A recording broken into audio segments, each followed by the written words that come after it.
Ишкер үчүн транспорт бул убакыт жана мүмкүнчүлүктү башкаруу үчүн чоң курал. Демекчи, сиздер менен бүгүн биз Pullman автосалондун негиздөөчүсү Абдел мырза менен автосалон боюнча Айтор буну эмне үчүн ачты, кандай максатта жана автосалонду обзор кылабыз. Кеттик. Ассаламу алейкум Абдел мырза. Алейкум ассалам рахматуллахи ва баракатух. Куш келипсиздер. Алланын рахматы райымы болсун. Амин. Берекесин берсин. Экөөсүнүн жолугушууда сөзсүз түрдө эл үчүн жакшылык жактан таасир бере тургандардан болсун. Амин. Алла разы болсун. Биринчиден чакырганыңыз, макул болгонуңузга жана чакырганыңызга чоң рахмат. Негизи Pullman'ды мен сизди качан таанадым? Сизди мен жанагы жаш балдарга акча чогултуп албады беле, сбордо. Ошодо аябай жакшы мээнет кылдыңыздар, орозодо мындай Кыргызстанда эч ким кыла элек нерсени кылдыңыздар десем болот. Айтор кыска мөөнөттүн ичинде аябай чоң сумма чогулду. Ал сумманы мен билишим боюнча жакынкы 5 жылда дагы чогулбаган болуш керек ал сумма. Туура. Эгерде тынымсыз, үзгүлтүксүз чогулса дагы, аз-аздан болсо да 5 жылдын ичинде да чогулбай калышы да мүмкүн да. Эмне үчүн ошондой момент болуп кетти? Же орозо болгон үчүн эле ошончо акча чогулуп кеттиби же ал жерде чынына келгенде аябай көп адамдын мээнети, камы? Ал жер ошол сбор айта турган болсоңуз, бул сбор өзүнчө программа, өзүнчө мындай маектеше турган өзүнчө бир программа болуп эсептелип калат го. Баягы себеп дегенде ал жерде тарыхтагы кандай бир көз ирмемдерге сакталып калган көптөгөн окуялар болгон да, мындай эле бир кыска мөөнөттүн ичинде. Бул жерде эми көп маани бар. Бул жерде жалгыз гана Кыргызстандын ынтымагы тууралуу, же болбосо кыргызстандыктардын ынтымагы, элибиз жерибиздин баягындай кичпейилдиги, берешендиги гана тууралуу эмес. Бул жерде биз билбеген Кыргызстандан дагы өйдө алами ушундай бир маанидеги чоң бир жакшылыктардын дагы себеби ал жерде болуп калган да. Биздин түшүнүгүбүз боюнча. Албетте ал сборду ар ким ар кандай түшүнөт, бирок биз өзүбүздүн түшүнүгүбүз боюнча биз аны жалгыз гана мамлекетибиздин ичинде же дүйнөдөгү эмес, бул алами жактагы кандайдыр бир жакшылык болуп эсептелинет деген ниеттемин. Себеп дегенде разница даже не в сумме. По-моему, бир 6,5 миллион доллардын тээрек четиндеги сумма чогулду. Есть за границей такие шейхтер бар, көптөгөн инсандарыбыз бар. Мусулман дагы, мусулман эмес дагы 6,5 миллионду жалпы кыргыз элибиз менен чогултсак дагы бир эле инсан 10, 15, 20, 1,5 миллиард, 29 миллиард долларды сарптаган дагы окуялар болгон. Поэтому разница не в сумме, а здесь биздин түшүнүгүбүз боюнча бул жерде маани, максаты жана Алла Тааланын ооматы бул алымий деңгээлдеги биз түшүнбөгөн дагы нерселер бар. Булга мисалы келтирсек, биз көп айтабыз, досторубуз тамашалап калат, ушул эле сөздү көп айта бересиң деп.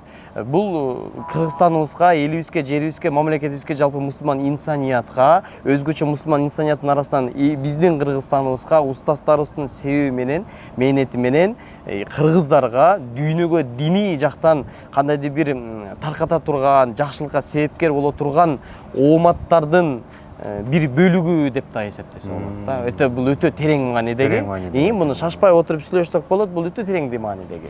Неге мен бул темадан баштадым? Анткени бунун баштаган себеби ошодон кийин сиз бул сферадан жок болуп кеттиңиз. Мен билишим боюнча 4 айда абатта жүрдүңүз болуш керек. Пакистанда жүрдүңүз. Анан Пакистанга барганыңыздан кийин анан келдиңиз дагы бир умрада башып жүрдүңүз, дагы бир башка жакта жүрдүңүз, анан кайра Pullman. Эмнеге кайра бул жак? Бисмилла, алхамдулилла. Биз өзүбүз ошол мезгилдерде салон иштетчүбүз. Билген адамдар билет. Шаардагы эң жакшы деңгээли бийик салондордун бири эле. Биз ал салонду иштетип жүргөндөн кийин мага чын айтсам Бишкек ошол тармактагы ушул кайра кайтып келген тармак шаар ичинде мага кызыксыз болуп калган. Демек, биздин көтөрүлүп кеттик, биздин даражабыз укмуш болуп кетти деген мааниде эмес. Жеке өзүмдүн пикиримде мага кызыксыз болуп калган. Ошол эле машиналар, ошол эле адамдар, ошол эле сан, ошол эле баа, ошол эле система, ошол эле жер, ошол эле атмосфера. Биз өзүбүз көп убакыт чет мамлекетте да болуп калганбыз, көп ар кандай адамдар менен маектешип калганбыз. Ошонун негизинде бир жерде отура албайбыз. Анан ошол негизинде мен Алматыда ачканбыз.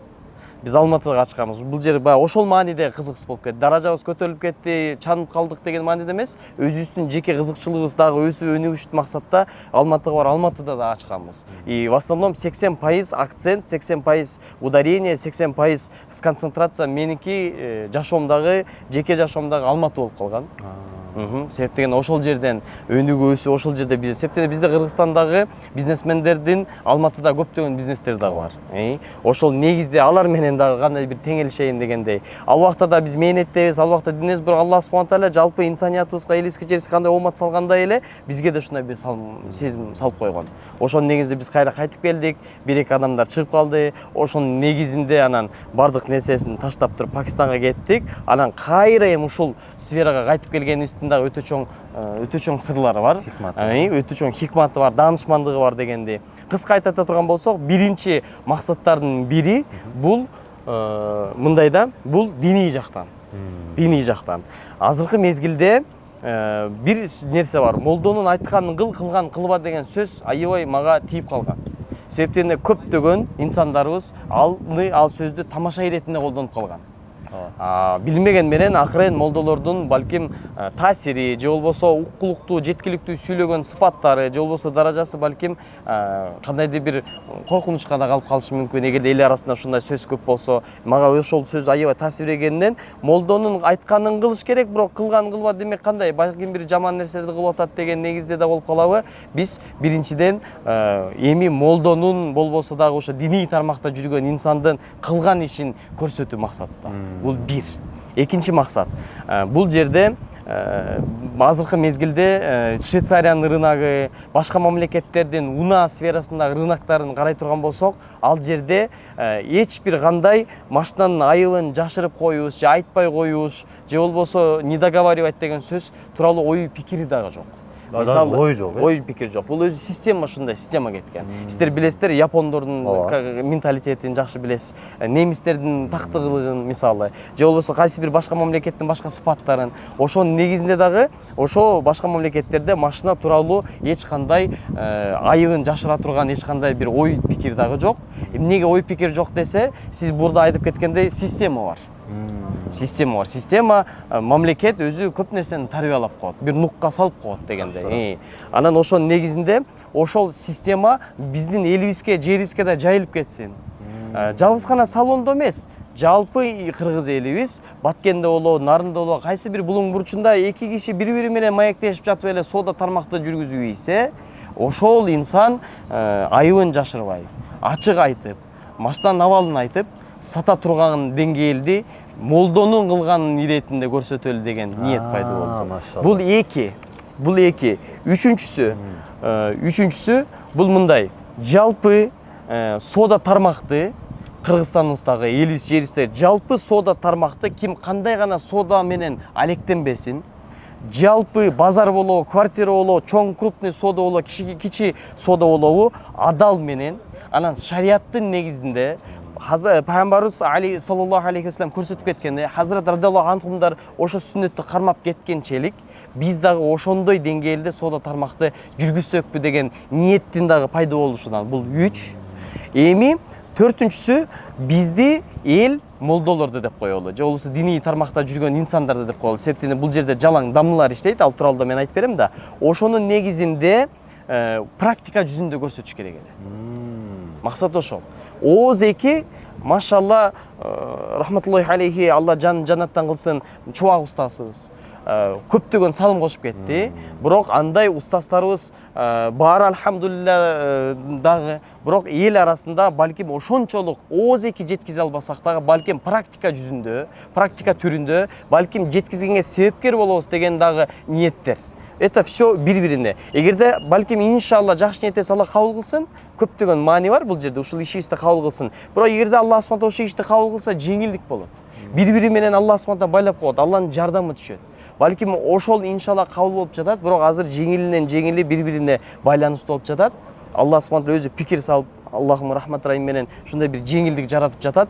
Не негизде ошо практика жүзүндө көрсөтүш керек болуп атат. Анан биз менен соода тармакта башка соода тармакта жакшы болбогондон кийин анан практика жүзүндө кайсы соода тармакты көрсөтөм? Албетте мурунку абалыбыз, мурун опыт болгонун себебинен, мурун иштетип жүргөн негизде, андан бул бир экинчиден ушунун эле ичинде өзүбүз элибиз ушу салонду көп көрөт экен да. Базардагы орешка сатып аткандын же жашылча сатып аткандын контентин биздин элибиз көрбөйт дагы, салондун контентин аябай карашат да. Тигил каты аябай түшүрдү, тигин баасын тээп салды, тигил тиягы мындай болду, бул болсо арзан машина алды, тиги кымбат машина алды деп бири-бирибизди жакшы билебиз. Анан ошонун негизинде бүт өзү жарашып жатат. Өзүбүз ушул тармакта иштегенбиз, практика жүзүндө көрсөтүш керек болуп атат. Анан элге дагы ушул тармак кызык болуп жатат. Ошонун негизинде биз салонду ачып жатабыз. Эми салонду максат жөн эле ачыш эмес. Мен салонду мына менин жанымда билген адамдар, пикирлешип жүргөн адамдар жакшы билет. Мен салонду каршы элемин. Ачкым келген эмес эле. Себептен мурда Алла субхана таала бизге оомат бергенге чейин, жакшылыгын дагы көбүрөөк мээримин төккөнгө чейин бизде дагы бираз динден сырткары тартипти буза турган жумуштагы системабыз бар эле. Ошол системаларга кайра кайтып келгенге мындай ниет жок болгондун себебинен мен карама каршы элемин. Бирок Алла субхана таала ушундай пикир салып койду, диний жактан деген ниет. Ошонун негизинде эми карап туруңуздар, биз ушул салонду ачылышы менен ишке тек гана дамлыларды алып атабыз. Мунун дагы чоң максаты бар. Мунун максатынын биринчи максаты дамлыларды алганын себеби мен жанагы шариаттын негизинде жалпы мамлекетибизде ким кандай гана соода тармак менен алектенбесин, шариаттын негизинде жүргүтсүн деген дааватты дамлылардын илимисиз, дамлылардын билимисиз, дамлылардын итаатсыздыгысыз, дамлылардын мындай тартипсиздигисиз мен колуман келбейт. Колуман келбейт. Ошонун негизинде дамлыларды алганыбыздын себеби бул бир. Экинчиси, биз дамлылар менен көп жүрүп калганбыз. Медресени бүткөн машалла Алланын сүйүктүү пенделери менен. Анан бул жерде дагы определенный бир моменттер бар. Аларга дагы кандайдыр бир жумуш болсун деген негизде. Аларга жумуш жокпу? Бар. Болгону гана алардын өздөрүнүн таквачылыгы аларга сунушталган жумуш менен дал келбей келет. Себеп дегенде алар жумушта балким официант болом десе же башка бир иш болом десе, кайсыл бир жерде харам иштер болуп калат. Анан булардын таквачылыгынан дал келбегенин себебинен дамлыларыбыз, кээ бир сандагы дамлыларыбыз жумушсуз жүрөт. А мусулман болсо өзүнүн бүт жактан жакшылыгы жагынан көрсөтсө жакшы болот эле. Бул экинчи максат дамлыларды жумушка, ишке чогуу биргеликте кызматташалы деген негизде ишке алганыбыздын себеби. Үчүнчү, бул жерде максатыбыз ар бир иштеген дамланын мындай айтканда тиричилик жактан абалын жакшыртканга, өнүк өстүргөнгө себепкер болуу. Кандай тармак менен, кандай жол менен десе, бул жерде рекламаны, жарнаманы, мындай айтканда амбассадорство деген бар. Амбассадорствону тек гана дамлылар жүргүзүп, анан ошолор өздөрүнүн балким Instagram баракчасындагы баягындай катталуучулардын көбөйтсө, бул дамлыларыбыз анда башка тармактагы амбассадорствого же башка соода сатыктагы реклама кыла турганга жарап калат. Мындай айтканда блогер дамла на другом уровне болуп калат экен. Да, биз ушул жерде ушулар нерселерге жакшылыкка Аллахым жеңилдик берсин себепкер болобуз. Эмнеге? Себеп дегенде бир эле мисал айтып кетейин. Мисал өтө көп, политизированный болуп кетпейли, башка нерселерге кирип кетпейли, бир эле нерсени айта турган болсок, диний тармактан бүгүнкү күндө биз дагы катачылык менен диний тартиптен чыгып кеткен себебинен мурда биз да ушул ыкманы колдончу элек. Ал ыкмалардын бири мисалы машинаны реклама кылардан мурда, строительный компанияларды реклама кылардан мурда, башка бир товарларды реклама кылардан мурда сөзсүз түрдө чырайлуу, сулуу, көзгө көрүнүктүү татынакай кызды алып келип, кыз кишини алып келип, анан реклама кылдырат элек. Болбосо ал видео көрүлбөйт, акырата. Мисалы, биз кылат элек, азыр көп адамдар кылып атышат. Эгерде ушул тема актуалдуу болуп кетти да, өзүңүз кээде байкап калышыңыз мүмкүн, чыгып калышат. У актуалдуу болуп кеткенин себебинен эмне боло баштады? Модельный агентстволор көбөйө баштады. Модельный агентстволор ачыла баштады дагы, 18-19 жашына жетерин эле бир татынакай же чырайлуу бир кыз боло турган болсо, аларды чакырып, маектешип, контракт түзүп, аларды агентствого байлап, анан иш берүүчү работодатель болуп калды. Эгерде мен кандайдыр бир бизнес ачайын десем, ошол бизнестин маркетинг жагындагы өнүгүш болууну кааласам, анда адамдар көп көрүш үчүн мен модельный агентствого чалып, алардан кыздардын карап, кайсынысы чырайлуураак болсо, кайсынысы харизматичныйраак болсо, ошолорду алып келип, анан аларды рекламага тарттырып, анан алардын келбетинин себеби менен адамдардын көбүрөөк вниманиясын алып, анан өзүмдүн товарымды сатканга аракеттенем. Мисалы, туурабы? Туура. Ошонун негизинде, ушул нерсени дагы предотвратить этиш үчүн, ушул нерсени мындай кандайдыр бир уланы өнүгүү өсүп кетпешине кандайдыр бир салым кошуш үчүн биз ниетибизде дамлаларды өнүктүрүп, өстүрүп, шарияттын негизинде өздөрүнүн илими менен медиа жагынан өнүктүрүп, өстүрөлү деген пикирдебиз. Себеп дегенде кийин кыз кишилердин ордуна дамлыларыбыз реклама кылып, дамлыларыбыз сүйүлөп, шарияттын негизинде өздөрү биринчиден тактап, подряд эле реклама кыла бербестен, реклама бул негизи өтө чоң маселе. Буга биз өзүбүздөн баштай турганчалыкта сүйлөй турган акылыбыз бар. Себеп дегенде билгендер билет, мен реклама кылбайм. Балки менде бир 100 000, 150 000 подписчик бар, бирок мен реклама кылбайм. За весь процесс мен бир 3-4 нерсени реклама кылгам. Анын да өзүнүн себептери бар, потому что ошол реклама кылган ээлер же бизнесмендер булар диний тармактан благотворительностька өтө чоң салым кошуп келген инсандардын бири болуп эсептелди. Ошонун негизинде албетте көп адамдар сунуштайт, реклама кылып берип, строительный компаниялар чалат, бирок булардын баары менин үчүн, репутациям үчүн диний жакта жүргөндүн негизинде кооптуу болуп эсептелди. Ошонун негизинде реклама кылбайм, себептен акыретте дагы бул нерсе жооп берип калышыбыз мүмкүн. Флагман автосалонунда дагы заказ менен иштечимес элек. Заказ авто менен. Бул салонда дагы заказ жок. Буда дагы жок. Буда дагы заказ жок. Өтө көптөгөн инсандар флагманга келип заказды сурачу эле.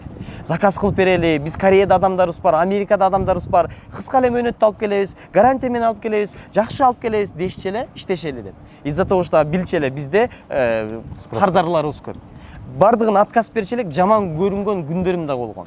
Себеп дегенде адамдын акчасын аласың, бир айга унутасың. Машина келет, бирок мен үчүн бул жоопкерчиликтүү. Ошол жоопкерчиликтен албаш үчүн, тынч эле болуш үчүн, сыйма меледе болуш үчүн өзүмдү крайний случай технический неполадканын айынан, же Кореядагы отправительдердин айынан, же орто жолдо кандай бир кырсыктын айынан дин жака, себеп дегенде адамдар мени көрсө дин ассоциируется. Албетте келбет, сакал, кийим, бирок дин жалгыз гана мында эмес да. Ал баарыбызга белгилүү. Ошонун негизинде дагы эртең туура эмес сөздөр угулуп калбасын деген ниетте заказ менен иштечимес элек. Бул рекламанын, заказдардын да өтө көп маселелери бар.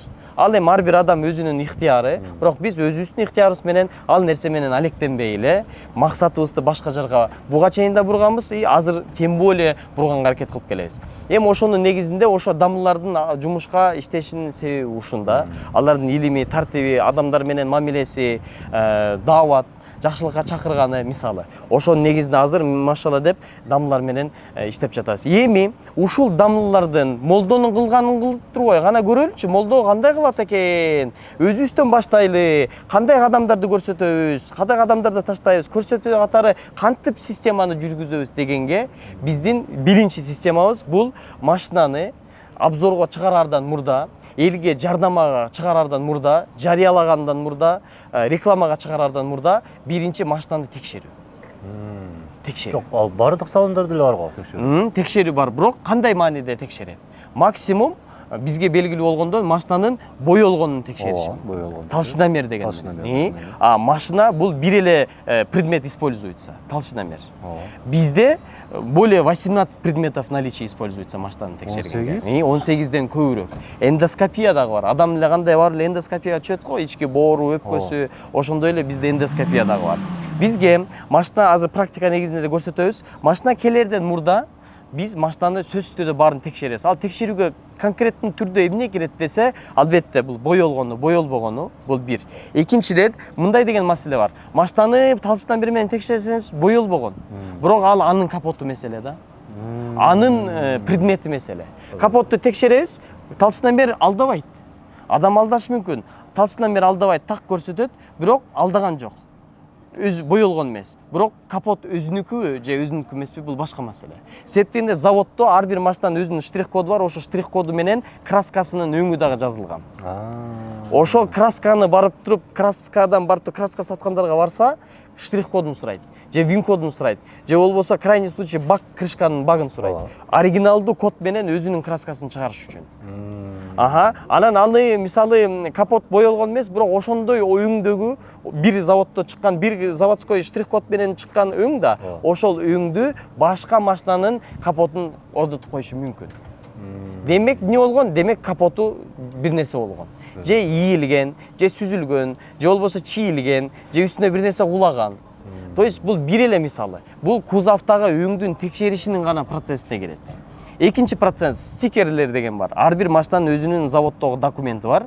Ошолду көрсөк болобу азыр? Болот. Бүт практика түзүндө азыр мен силерге обзор кылып көрсөтүп берип коем. Азыр бизде даяр кардарлар бар. Ошо кардарлардын даяр машинасын кандай түрдө обзор кылабыз, бул ошол. Дальше машинанын стикерлери бар. Азыр юридический жагынан бир стикердин үстүнө башка машинанын стикерин алат дагы, ошонусун чаптайт дагы границадан бул ушул машинага деп туруп киргизип кетет. Стикерлери да текшерилет. Стикерлер да текшерилет. Бул экинчи. Үчүнчүсү ошол мезгилдеги мотордун абалы. Азыр мына көрсөтмө катары ушул X7-ди көрсөтөбүз.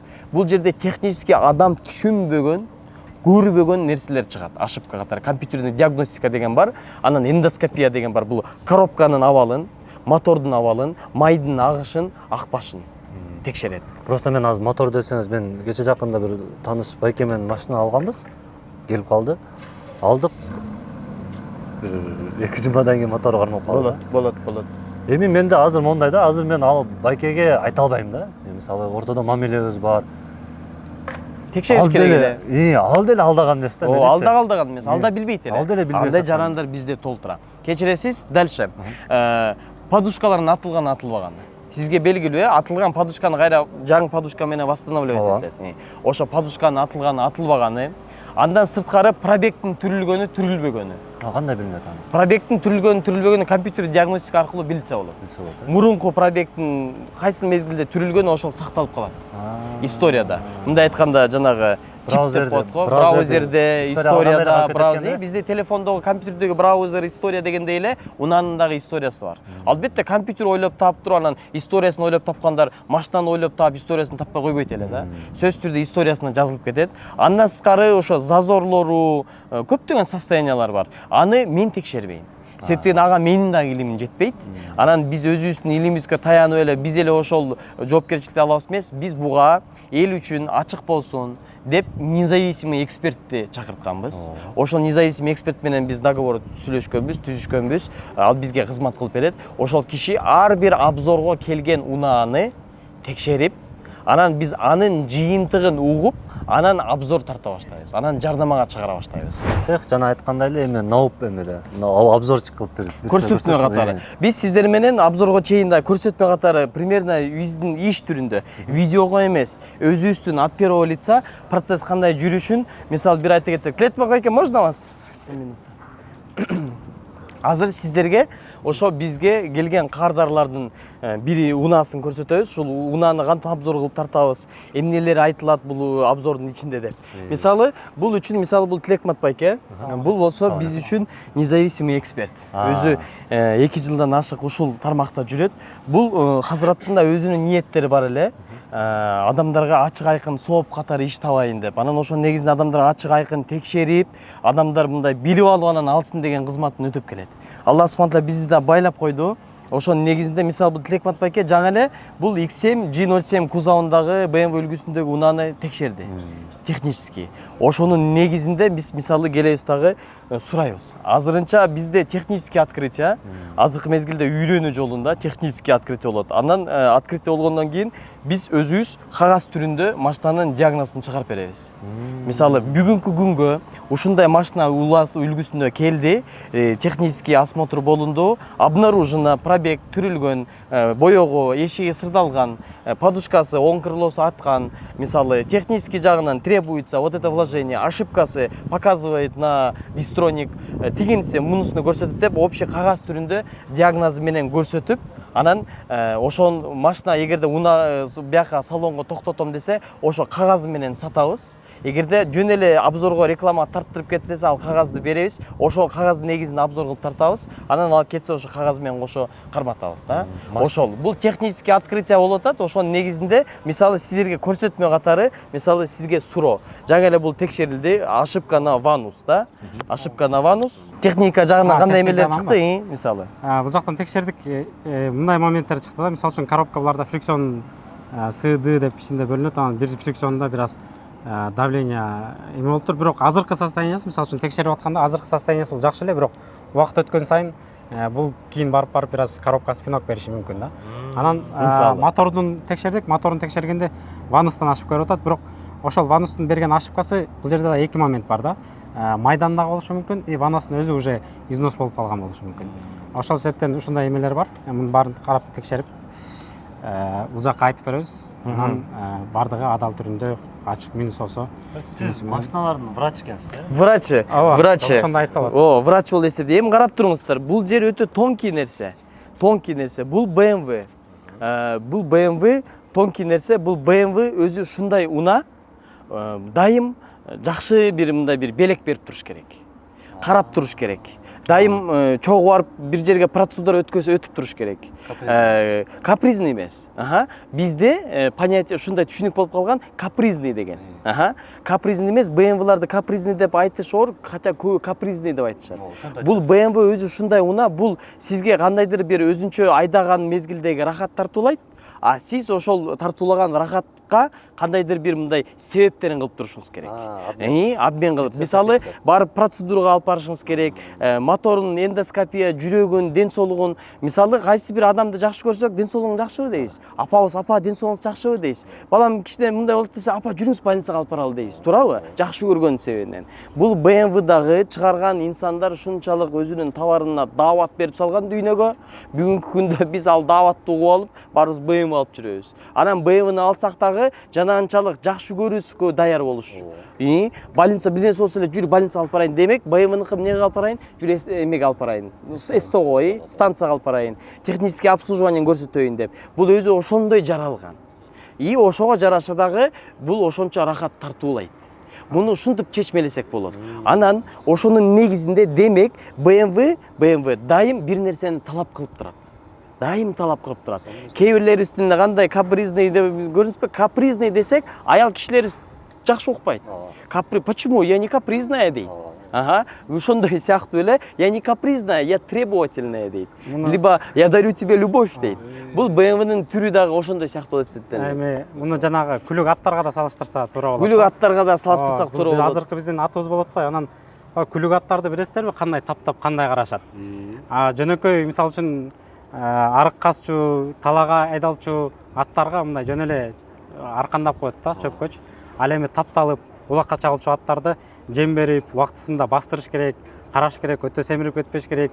Ушундай моменттер бар да. Бияк врач болгон үчүн грамотно түшүндүрүп атат. Көрдүңүздөрбү? Бул машинага дагы ошондой да. Көрсөтмөсү дагы, примери дагы мага караганда грамотный, потому что он мастер. Мы из этого взяли мастера и деги эле өзүбүздүн ишибизди мастерлер жүргүзсө жакшы болот эле да. Билен билбегенин баары эле жүргүзө бербестен. Ошонун негизинде бул өзүнүн күлүктүгүн дагы көрсөтөт. Анан эми ошонун негизинде азыр текшерсек, бул машина эч боелгон эмес, сырдалган эмес, эч кандай сүзүлгөн эмес, эч кандай пробеги да түрүлгөн эмес. Бирок талап кылбай турган BMW жок деген негизде мунун да өзүнүн бир эки талабы бар экен. Бирок муну эч бир салон текшербейт. Муну только диагностический центрлар, BMW центрлар, Эстакада, Азия Моторс, Toyota центр, Lexus центрлар, станциялар эле текшербесе, же болбосо независимый эксперттер же автоподборщиктер текшерет да. Албетте, алар да акча текшерет, албетте. Ошонун негизинде муну эч ким биле албайт. Көрсө, вануска ошибка көрсөтүп атат на самом деле. Андан кийин коробка жагындагы жанагы бияк көрсөтүп түшүндүрүп кеткендей болду. Мына биз ушунусун аныктайбыз, ачыктайбыз, андан кийин анан обзорго тарта беребиз да. Азыркы мезгилде биз обзор тарта берелиби? Сиз со стороны кылып турасыздар анда. Анда айтат, намла.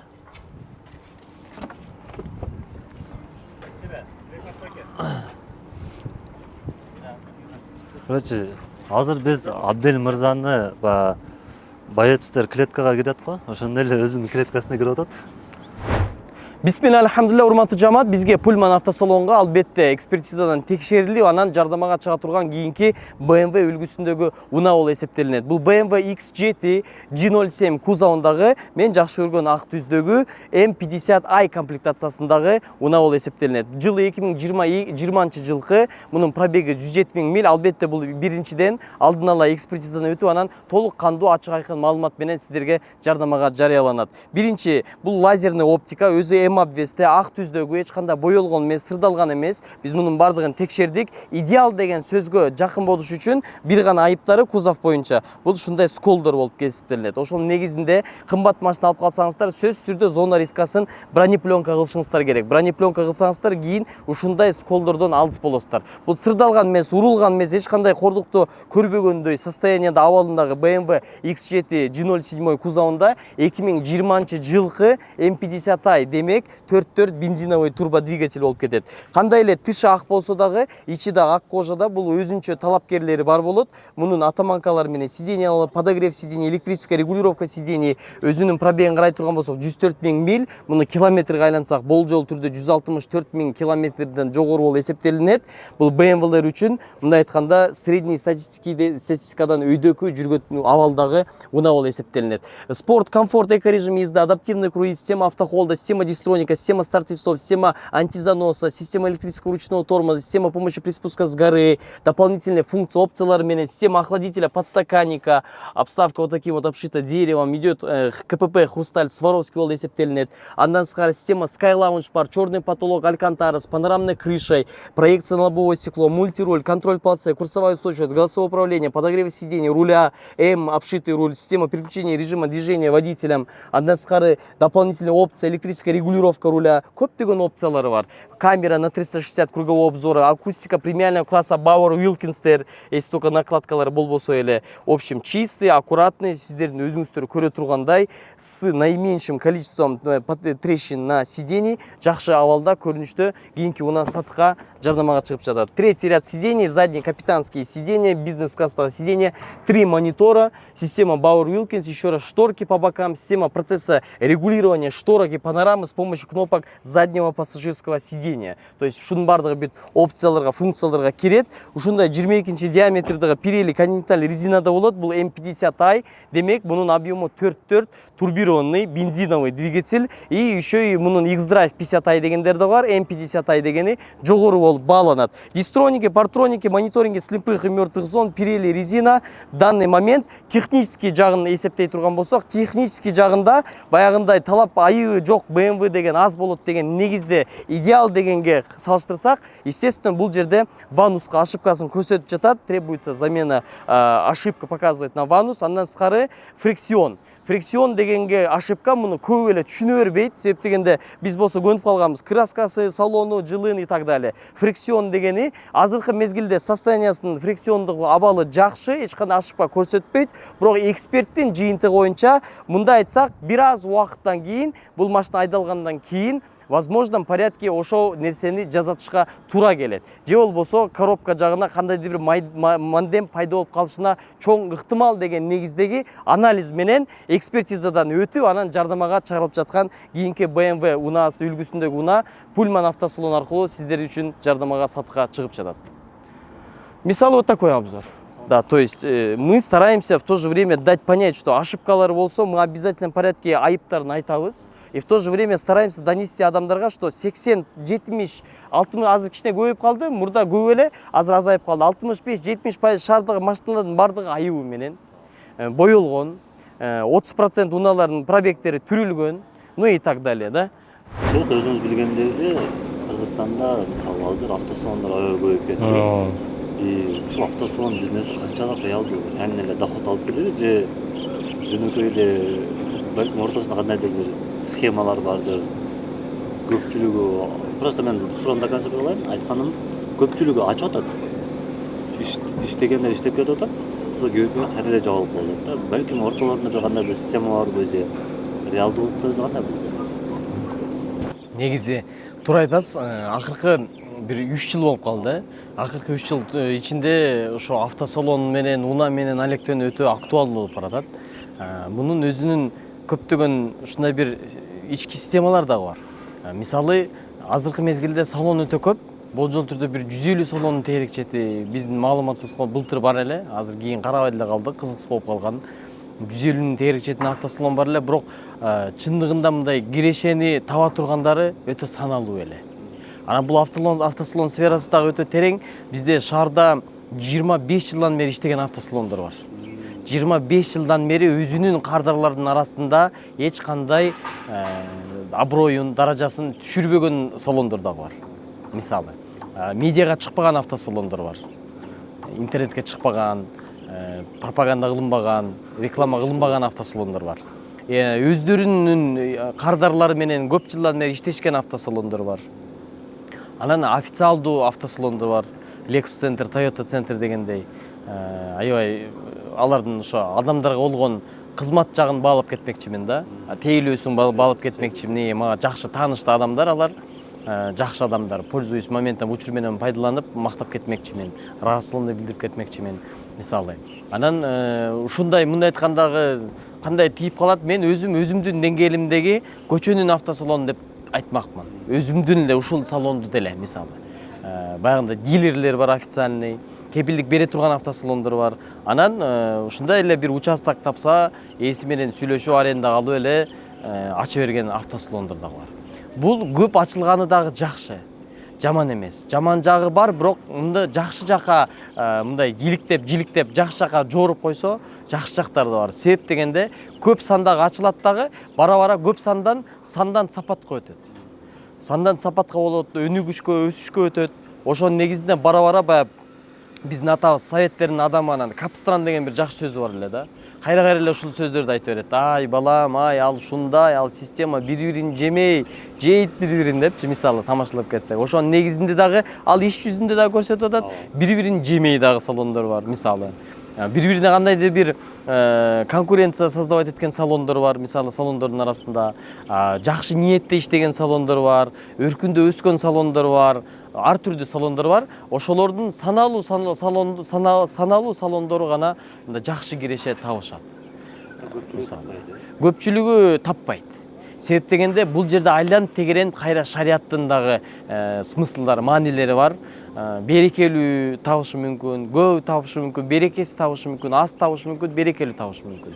Бирок негизи сиз бир нерсени ачканда сөзсүз бир фишка колдонот экенсиз. Ооба, ал ошо өзү жалгыз бизнес, ал ошо бизнестеги кандайдыр бир талаптары, бир товардын же болбосо бизнес өнүктүрүүнүн кандайдыр бир талаптары, фишкасыз эч нерсе болбойт. Муну колдон келген күчтүү бизнесмендер жакшы түшүнөт. Бул видеону көрүп күлүп да коюшу мүмкүн, өзүн эстеп, мисалы. Сизде могу машиналар Кыргызстандын ичиндеги эле машиналарбы? Буга чейин сизге айтып кетмекчи, ошо заказ менен иштеген эмеспиз. Бир эле жолу мен ошо алып келдим бирөөгө, досум алып келдим. Ошондо дагы ал даже кыжалатчылык болуп калды. Ал жакта да маселе болуп калды да. Дубайдан келмек эле. Ошо Дубайдан келиши да кыжалатчылык болуп калды. Бирок бир эле жолу досум мейли, мен даярмын абдел, кандай эми өзүбүзбүз да, түшүнөбүз да десе дагы ошондо кыжалатчылык болуп калды. Ошондо да кандай бир кичи пикир, мындай кичи түшүнүшпөстүктөр болуп кетти. Ал эми массалык түрдө иштесе, бул билбейм, бул кимдер иштеши мүмкүн, конкреттүү түрдө, эч кимди таанытпай эле, конкреттүү түрдө көбүрөөк тапсам деген максатта, эми иштейин, өркүндөйүн, өсөйүн, прибылимди көбөйтөйүн деген эле кадимки деле ар бир жарандын эле максаты. Ошонун негизинде көздөгөн автосалондор иштей берет. Ал эми максаты кандайдыр бир башка боло турган болсо, даанышмандык боло турган болсо, хикмат боло турган болсо, колдон келишинче өз ыктыяры, бирок биз заказ менен иштебей эле коелу деген нерсени тандадык.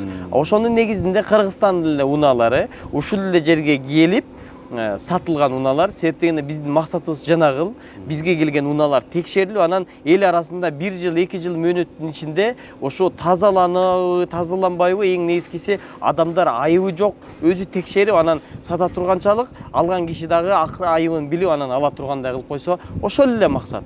Көрөсүздөр, эгерде масштабдуу түрдө, республикалык деңгээлде, мен кээде интервью айтып атыптыр, какой-то бир мындай бир важный заявленияларды же болбосо ударение, же болбосо ультиматум деген нерселерди да жакшы көрөм. Ошонун негизинде учур менен колдонуп кетмекчимин.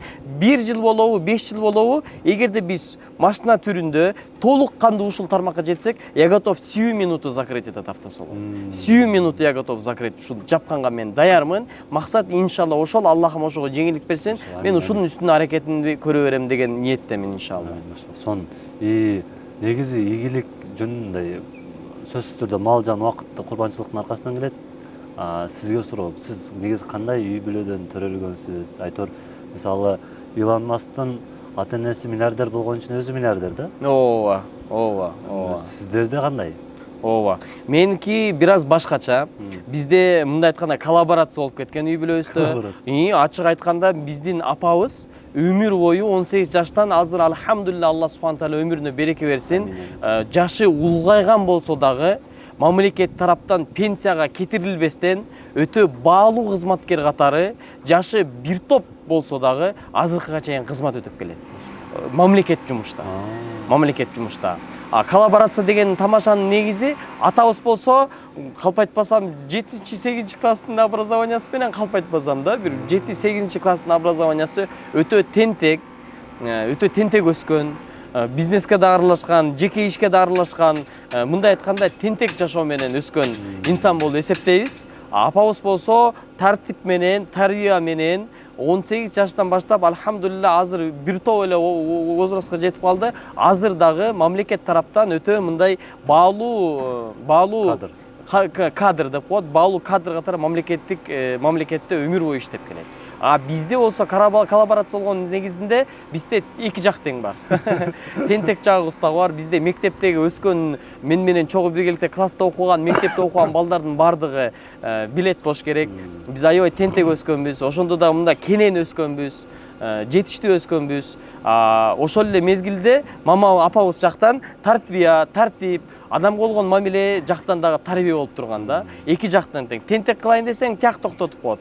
Слишком дагы болуп кетейин десең, кичине тентек кылып кое бериш керек. Ошонун бисмилла алхамдулилла, ошонун негизинде биз ошо кичинекей кезден баштап, мисалы тартип жагын айта турган болсок, кичинекей кезден баштап жалаң академиктер менен, профессор, доктор наук, кандидат науктар менен кичинекей кезибизде ошол убактылар менен аябай тыгыз мамиледе өсүп калганбыз. Мен бир 6-7 жыл подряд ушу жалаң ушул кишилердин арасында жүрдүм. Ушул кишилердин түйүн ичип жүрдүк. Ал убакта элита болуп, чыныгы ушундай адамдар эсептелинчи. Азыр биз элита деп бай адамды, статустуу адамды, власттагы бар адамды элита дейбиз. Ал элита эмес, чыныгы мурунку элита бул Чыңгыз Айтматов деңгээлдеги жазуучулар, академиктер, философтор, историктер, докторлор, профессорлор болчу эле. Биз ошолордун түйүн ичип, ошолордун батасын алып, ошолордун насааттарын угуп да тарбия көрүп калганбыз. Ошол эле мезгилде көчөдө дагы өсүп калганбыз да, балдар менен тентек кылып. Ошонун негизинде тамашалап кетмек үчүн коллаборация. Апабыз жактан да ушундай. Негизи жер тамда турасыздарбы же квартирада? Өзүбүз жер тамда турабыз. Биз өмүр бою жер тамда турабыз. Ошонун негизинде дагы биз ошо дополнительно дагы ошо курулуш менен алектенип келгенбиз. Курулуш менен дагы ал ошо кийинки сурооңузга боло берсин. Как раз ошол бул жерде Hijra Travel, үй куруу, бул жерде бир эле пулман машина сатпайт экен да? Ооба. Бул да ошо биз максатыбыз соода тармак эмес беле. Жалпы соода тармактын негизинде эле. Анан практика жүзүндө ошо салон болду. Биз бул салондон сырткары азыркы мезгилде бул курулуш компаниясы, частный үйлөрдү куруу. Азыркы мезгилде биздин мамлекетибиздеги баягы кызмат кылып жүргөн бир тамадабыз бар. Ошол тамадабыздын үйүн куруп атабыз. Андан сырткары ошо 2-3 процесс буга чейин өзүбүз курганбыз. Байкелес менен чогуу биргеликте общественный чоң баня курганбыз. Ошонун негизинде өзүбүз дагы строительный компанияда бир аз кичине иш кылып калганбыз. Ошонун негизинде ошо курулушка аябай кызыгып кетип, ошо курулуш тармагында дагы мындай айтканда ошо аракетибизди кылып келатабыз. Анан биздин строительный процесстен дагы фишкаларыбыз бар. Ал фишкаларыбыздын бири мисалы бул только өйдө жак. Только бул 5 күнгөй, артыша 5 күнгөй кой таш, мисалы Таш Мойнок, Арашан, Таш Дөбө, Кашка суу, Чокморов атындагы айылдар, өйдө жактар. Себептен биз ошо 10 жыл, 15 жыл мурун эле прогноз койчубуз кичинекей кезибизде. Биз мурун өзүбүз альпинизм менен да заниматься этчүбүз. Ошонун негизинде өйдө жакта тоодо көп жүргөн себебинен биз айтчубуз, 10-15 жылдан кийин элдин баары ушул жерге көчө баштайт деп. Ал убакта баалары такыр башка эле билесиздер, азыркы баа менен салыштырмалуу. Биздин фишкабыз биз колдон келишинче участокты, үйдү, участогу менен проектisi менен салабыз. Биз баягындай бизге салып бериңиздер же базар баасы 250 квадрат корабы 375 квадратына доллар менен бул ПСОсу, анан white box'у квадрат чарчы метрине 400 доллар деген эмес, биздики индивидуально, эксклюзив вариантында участогы менен. То есть мы сперва покупаем участки, локациясын карап, суусун карап, светтин карап, баскан турган карап, тынчтыгын карап, абасын карап, анан ошол участоктарга готовый проект менен, курулушу менен, под ключ адамдарга пакет менен үйлөрдү сатабыз. Бир пакети 280, 340 доллар, 320 миң доллар, 280 миң доллар, 170 миң долларлык пакет бар. Участок кичинекей локациясы начарыраак, жакшы локациясы бар. Участок кенендер 340 миң. То есть мы продаем целый пакет. Туда входит сам готовый участок, бүт проектisi менен, строительство под ключу менен, мебель менен, ручка, китеп, ноутбук эмес, нотик баягындай, ежедневник. Ошондой идиштери менен фишкасы мы такое строительство. Сейчас ведем и дальше будем ошону өркүндөтүп өстүрөбүз. Сонун. Биз Москвада иштеп келгенбиз, 2020-дан бери иштейбиз. Кырмызы мүктө. Мисалы Москвада ошондой да. Новостройкаларда вилка кашыгынан бери. Мисалы сизде канча персона болсо үйдө, 5 адам дедиңизби? 5 адамга полный мебель, себель сизге ылайыктап коет. Ключун аласыз, кирип жашай бересиз. Просто эме менен келесиз да. Кийимдериңиз менен келесиз. Чемодан менен. Сизде бир эле ошол кийимдерин жасап бербейт экенсиз, аттан калган баары бар экен. Ооба, ошондо фишка болот. Азыр ошонун аракетиндебиз и мындан ары да өркүндөбүз, ошол ишти алып барабыз. Сонун. Анан биз будан тышкары бизде көбүнчө чет мамлекетте жашагандар көбүрөөк көрөт биздичи. Анан кеңеш ошол кандай десем, үй алганда сиз эмнеге маани бересиз? Өзүңүз көп сферада жүрөсүз. Чет мамлекеттеги биздин көпчүлүк мигранттар бир эле максатта үй алам деп кетет. Анан ошого Бишкектен үй алам деген мигранттарга кеңешиңиз. Анткени сиз уже көптөн бери Бишкектесиз. Тем более бул сфераны ичинен бери билет экенсиз. Көпчүлүк адамды деле таанып калдыңыз. Үйлөр өзүңүз билгендей 3 жылда бүтпөйт. Лифттер иштебей калат. Документтери жок. Кандай кылсын биздин? Кантип алсын үйдү? Сиз элитный үйлөрдү айтып атасыз, бийик үйлөрдү. Бийик үйлөр. Бийик үй болобу, жертан болобу маселе эмес. Анткени Кыргызстанда үй алууда акчасы бар адам алданбашы мүмкүн. Бирок бөлүп төлөп же болбосо кандайдыр башка бир жол менен алып аткан адамдардын көпчүлүгү тилекке каршы үйүнө жетпей калып атат да. Туура. Сиз жакшы суроо бердиңиз.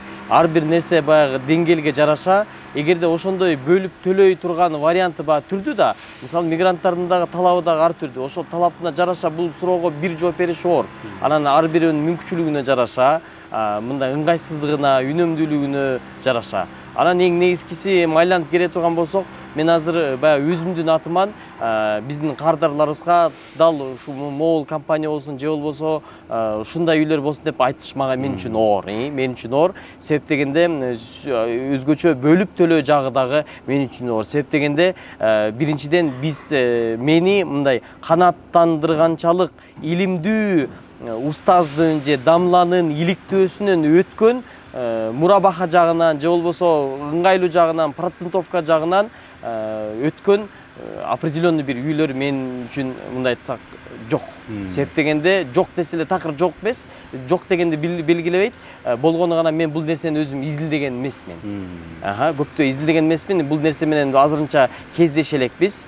Болгону ошо үй маселесине келгенде биздики ошол кызыл китеби менен участок эң негизгиси алыш. Анан ошол жерге мындай жоопкерчиликти ала алган, кыянатты кылбаган бир жакшы адамдарга мисалы курдуруш же колдон келишинче өзү да куруу андан да жакшы болот.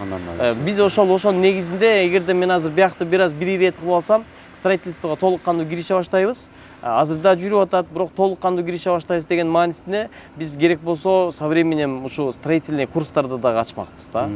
Себеп дегенде интернетте өтө көп булактар да көп, бирок баары бир адам түшүнбөйт экен.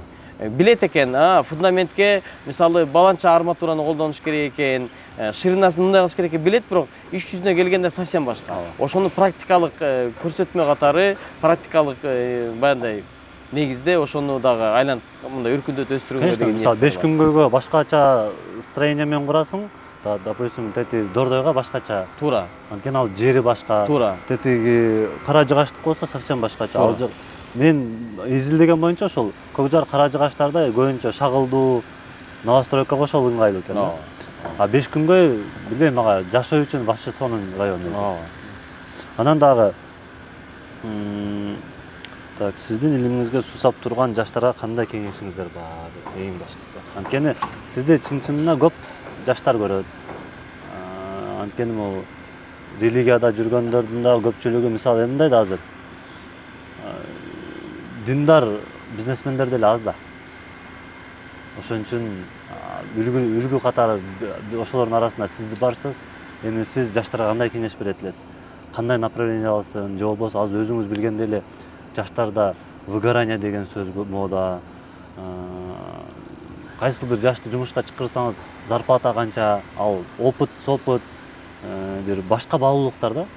Туура айтасыз. Бизге ошо азыркы мезгилде да өзгөчө ушул салондун ачылышы менен өтө көп балдарыбыз жазып атат. Биз чөйрөнү каалайт элек дейт. Именно сиз жумушуңуз зарплата бербей деле койсо берсеңиз болот. Жүрө береличи чөйрө деп. Эң негизгиси бул мисалы негизгиси эмес, негиздердин бири бул чөйрө болуп да эсептелинет. Себептени баары ошону каалап жатат.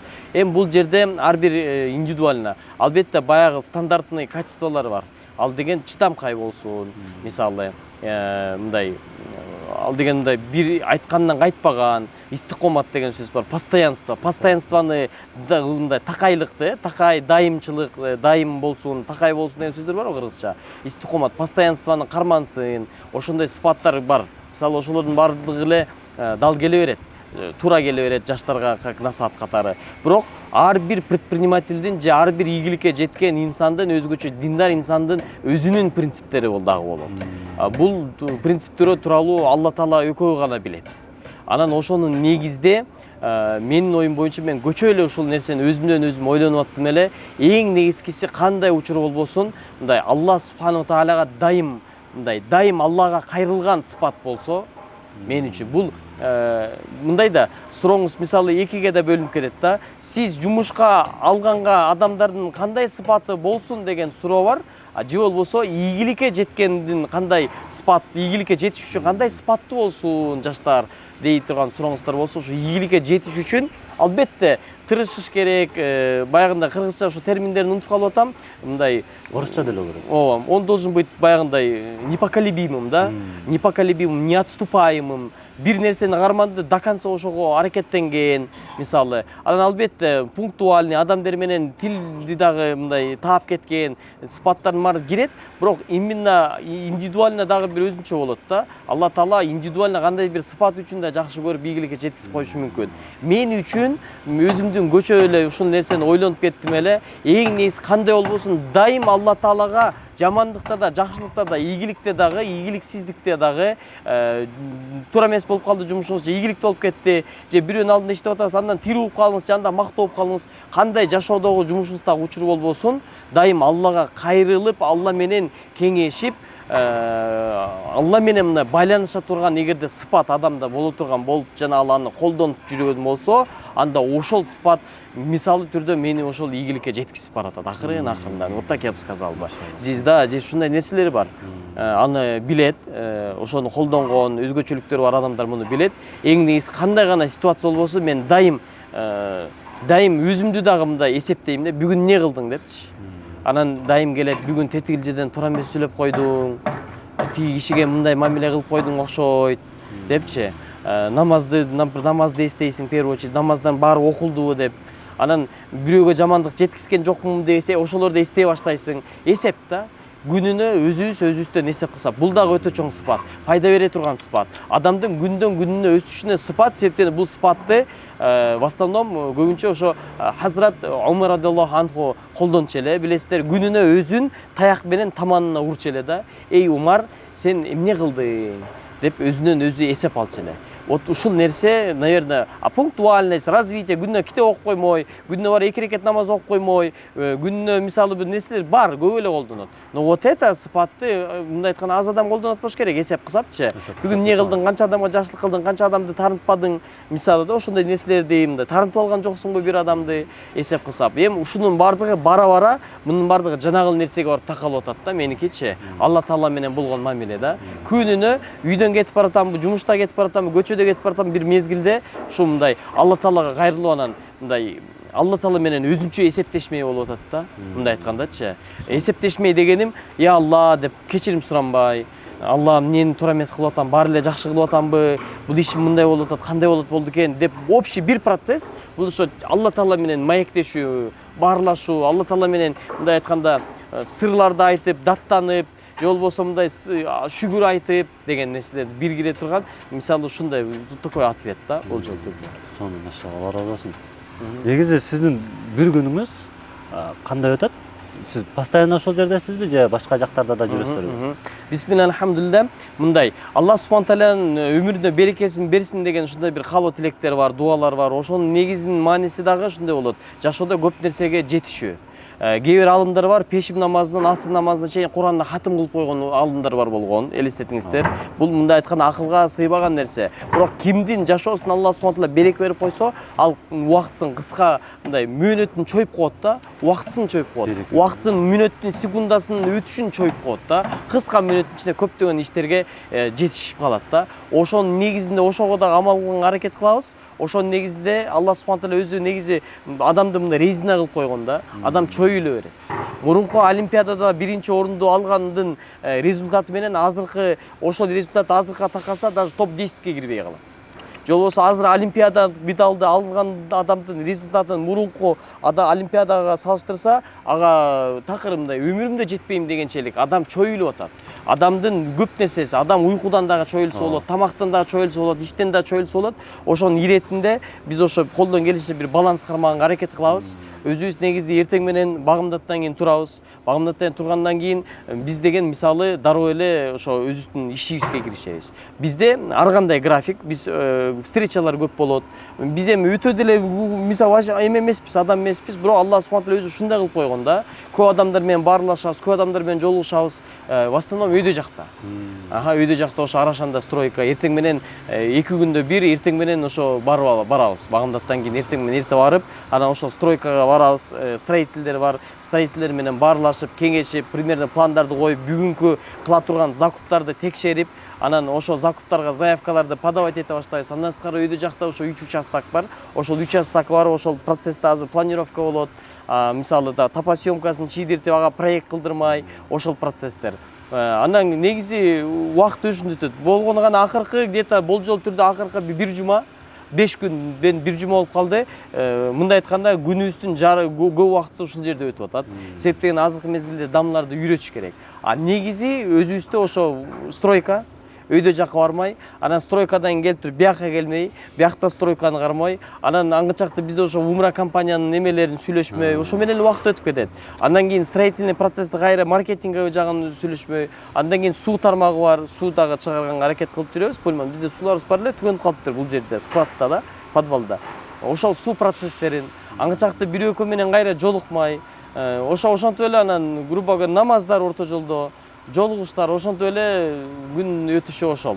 Колдон келишинче бир момент можем сделать, шашпай убактыңыздар болсо, мы можем это еще и на видео показать. То есть там интересные моменты, да, не просто баягындай. Есть же миллиардердин жумушу кызыктуу болот деп эме кыласыз го. А иногда бывает мындай энергичный адамдын жашоосу кызыктуураак болуп калат да, хотя он и не миллиардер.